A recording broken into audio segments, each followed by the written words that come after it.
Learning design is a process which helps us bring together the Australian curriculum and the Teaching for Effective Learning framework, the TfEL.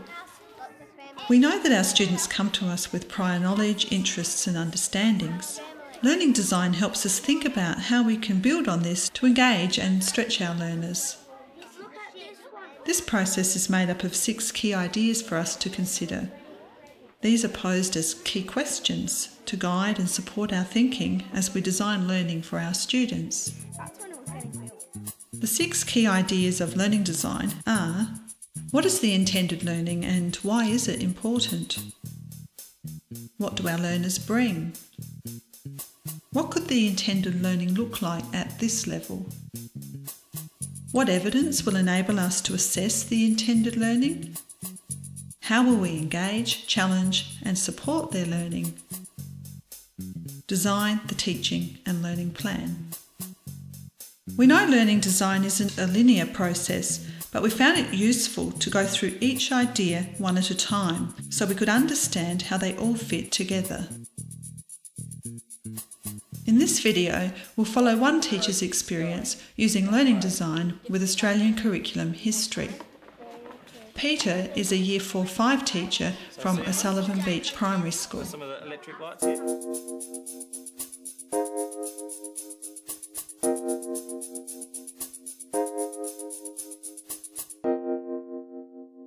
I've been working with the new history curriculum for a while now, and I think it presents some great opportunities for some really engaging and challenging learning for students. And that's why I was really keen to follow your experiences using the curriculum for the first time to design learning for your Year 4 and 5 class. This focus on history came at a really good time for you, didn't it?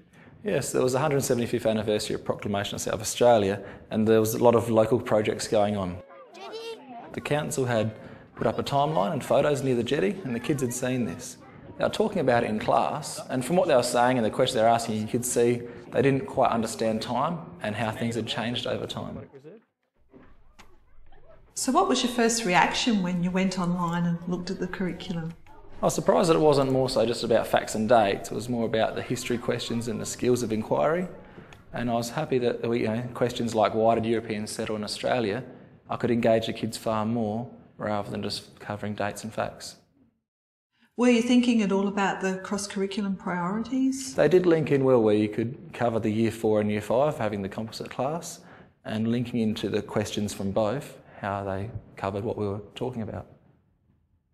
What we really want to make sure is that we're looking at from both the Aboriginal perspective, from the local, so our local environment, which is obviously around Adelaide and the Kaurna people.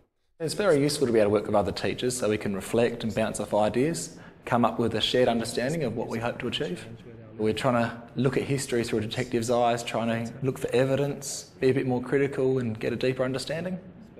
The first thing I'd ask is, as you were looking through the curriculum, you were obviously thinking about your own students.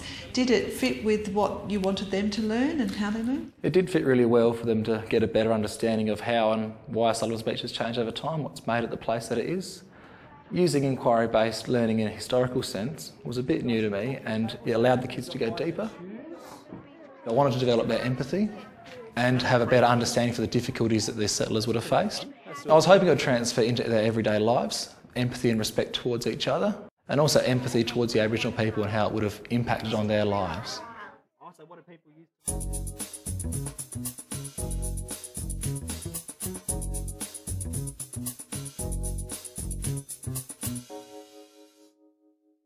What are you trying to ask? Why did the white people settle here? And you've asked the people in your group? Yeah. It was obvious that there were a lot of misconceptions. They were linking the European settlers to convicts and thinking that Captain Cook was part of South Australia's history. Even one of the students had talked about the Egyptian pyramids being built at the same time that settlers first came to South Australia. The inquiry-based learning related really well to the local area, and concepts of the history curriculum could be applied so we could learn about the local history, and I wanted the kids to see that Australian history did happen in our local area. So they turned this into a roller skating ring. You said you'd identified a bit of confusion about the passing of time, so what did you do to check out this understanding a bit more? Put a timeline up in the classroom, and it was good to see how the kids responded and what they were talking about in relation to the timeline. It was a good way to check out their understanding and their concept of passing time. Looking at the timeline, I realised there was still a bit of confusion about the idea of passing of time, so we needed to relate it to their own lives, and we decided to take them out, get them to arrange themselves in chronological order of their age. in order. I'm at the start. So the oldest person in the class apart from me will be first here. 2001. Three of you, the oldest. Cool. So I showed they didn't have a good grasp of the concept yet, so we needed to slow down, make sure they had the understanding. 2000. I'd like to share a book that I found has lots of old pictures of the local area. Well, the students always loved hearing stories about how things had changed during my lifetime, so once I brought in some photos, their curiosity got going and it lifted their level of engagement so we could get some deeper learning.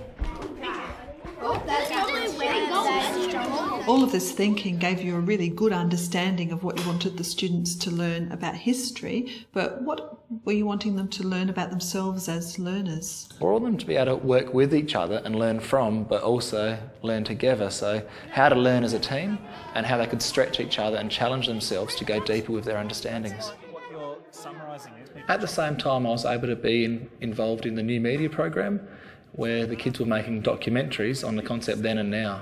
So that fitted in perfectly using technology for a purpose because they were able to get local footage and share and communicate their learning of the local history in an effective medium.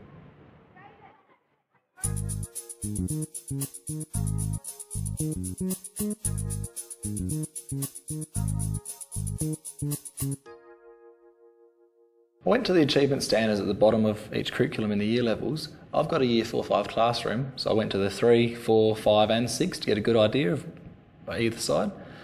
It was good because I noticed there was a natural flow between the year 4 and 5, so I was able to challenge my year 4s by sequencing events in a chronological order, but the year 5s to challenge further because they had to do that in a sense of using a timeline. The achievement standards were a good place to start, but then I needed to go to the content descriptions and elaborations so I could get a greater understanding of the detail of what they were, sort of unpack the achievement standards so I knew what the learning was going to look like. It was easier to work with other teachers so we could get a shared understanding of what the learning would look like at each level. Actually seeing all these different groups and actually starting to have an understanding that we had so many different Aboriginal diverse groups in just South Australia. Will this be an ongoing conversation? It will be ongoing. It also worked especially well when the students shared their documentaries of other classes. The teachers were able to see the students' documentaries and give me feedback on the quality of learning, and it also helps us to increase our shared understanding of our expectations. I knew why I wanted my students to work together in groups so they could collaborate effectively and stretch their learning, but I needed a clear structured way to do this. A good place to look is in the TfEL guide. In here there are lots of great strategies and ideas for getting started on using group work as a way of getting students to learn together.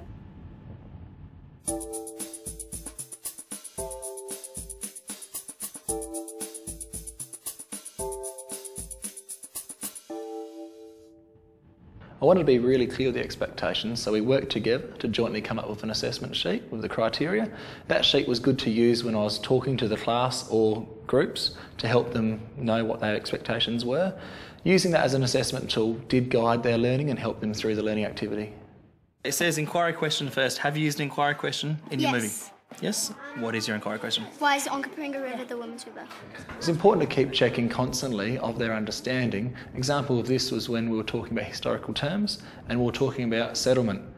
It was evident that some of the children didn't have the same understanding of settlement. They might have thought settle down, and we had to make sure that that historical term was understood. So we're checking in and making sure so that we can go further with their learning. No, fabric. Animals. Because they might hunt animals and take animal skin, so... The documentaries were a good final product, but it was more so the planning and their drafts that allowed me to check in their understanding and to help them along the way. So with some groups I was able to give them the support they needed to help their understanding, but with other groups I was able to challenge them further and stretch their learning throughout the activity. I heard the Onkaparinga River is the women's river. I wonder why.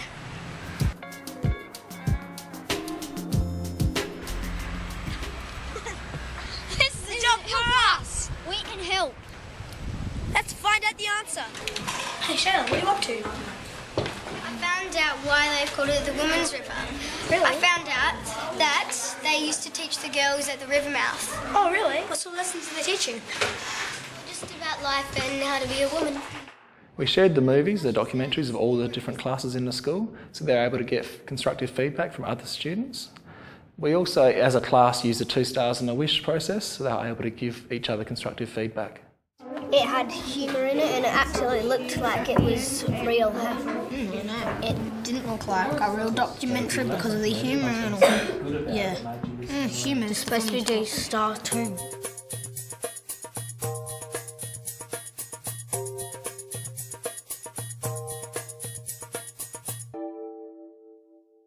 The pictures that I brought in were collected from the internet and books, were of the area, some old, some new. Straight away the kids started looking at them and their discussions were really rich. They were talking about places they recognised and then they started asking questions about the pictures. Because I wanted them to work collaboratively, first we did a lot of talking and sharing of the questions, and I put up a wonder wall so we could look and we could see them and we could add new questions as they arose. Once we'd done this, then we moved into working in groups, where they had to negotiate and decide an inquiry question that would generate future learning and give them a deep understanding of the historical concepts of the area. Why is the Onkaparinga River the Women's River? Oh, yeah. We'll vote on them 3. Once they had decided on an inquiry question, then they went off and started doing research with books on the internet and also thinking of people they could interview to find out more information. I noticed they were much more focused and purposeful in what they were doing because they had agreed on the task together and they were jointly curious. It was like they had a shared curiosity of their inquiry question they wanted to work on together. We kept the timeline up and the students kept adding dates, information and pictures up there as we went.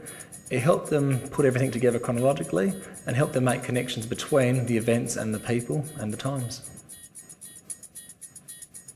The timeline ended up being a really important tool. It helped me show the students the 2 different periods in time of the Year 4 and Year 5 curriculum, and it helped me to show them how it fits in together. Now that's a really good idea, so you need to share that with your group, please. In the movies, you're going to show what you've learned about the local history and the local area. The students knew they were going to be making documentaries to show their learning about history of the local area, about the time of European settlement. I wanted them to be able to use cameras, but I didn't want that to take away from the learning of their inquiry questions. So they needed the skills of how to use a camera effectively, but also how to communicate using a documentary focus. Now the best way to do a storyboard is to get a piece of paper and just fold it in halves, then into halves again, then into halves again, and you've got 8 sections. That was when I invited Kim in from the new media team, so he could show the children how to use the equipment, but also how to make an effective documentary. Just write in what's happening. Now put a picture up on the board, and it's a picture of a local area. And I want us to talk about how we can use a picture as a source of information. So I want to show you what sort of questions you can ask when you're looking at a picture. I wanted the students to use a range of sources and also to use primary sources.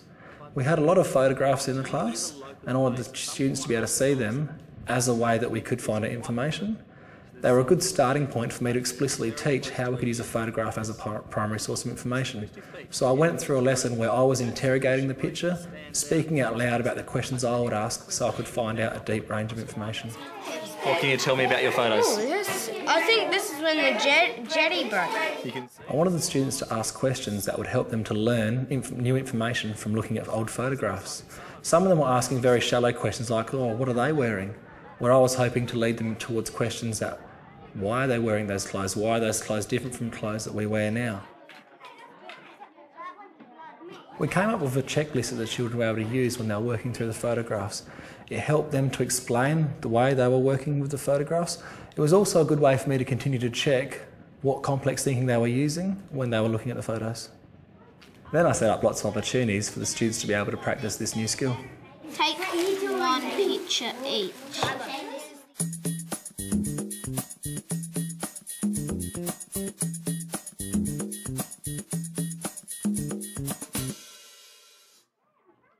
At this stage of the learning design, I needed to plan out my sequence of activities, collect the resources and get organised. It was like I was putting all of my thinking together that I'd done so that I could have what I wanted the students to achieve and how I was going to go about it. I feel successful in this topic because I've learned how to film more, and I've learned more about history and all, So it's good to and use the about this filming. local area. So I got three things out of this one topic. I feel successful in this topic. In this topic because we've tried very hard and our group was very successful in everything, like in the filming and the making. So a lot of you have some good ideas from your sentence starters about reflecting on your learning. So it is always important when we finish to reflect on what we've done, and it might help you with what we learn next term.